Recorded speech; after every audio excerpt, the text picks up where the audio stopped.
le collectif, on sent qu'il est moins établi par des structures pérennes.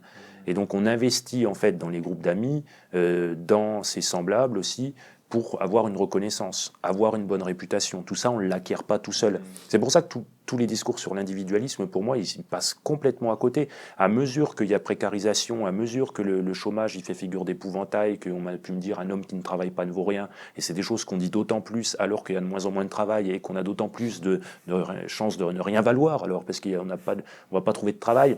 Ben, à mesure qu'il y a ces discours-là, on essaye de les contrer en devenant la figure en fait d'un jeune adulte respectable. Et comment devenir respectable? C'est en s'assurant aussi d'être bien entouré par des amis, des vrais potes sur qui compter, et puis c'est des groupes de toute façon, les quartiers populaires urbains et les ruraux. Moi avant j'avais travaillé sur les jeunes dans une cité de banlieue parisienne, j'avais fait une enquête ethnographique un peu de la même manière mais plus courte, et j'avais trouvé plein de points communs dans les trajectoires, notamment de mise en couple, de recherche de travail, les logiques de réputation. En fait on est sur des mondes populaires d'interconnaissance, donc il y a plein de trucs en commun. Mais bon, le sens commun veut qu'il soit aux deux spectres, au bout du spectre de la jeunesse comme ça française, parce que voilà, ça serait les opposés.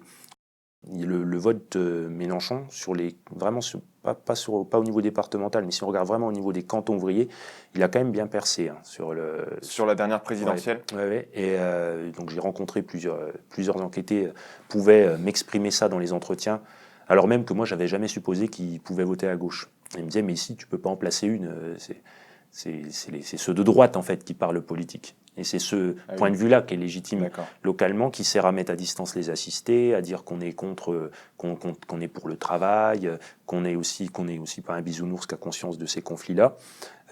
Et j'ai même un enquêté qui se dit un jour bien de droite devant justement ses amis artisans, etc., donc qui incarnent la droite valorisée localement, de figures enrichies, etc., et qui par ailleurs, il a voté Mélenchon en 2012. Et puis ça peut bouger.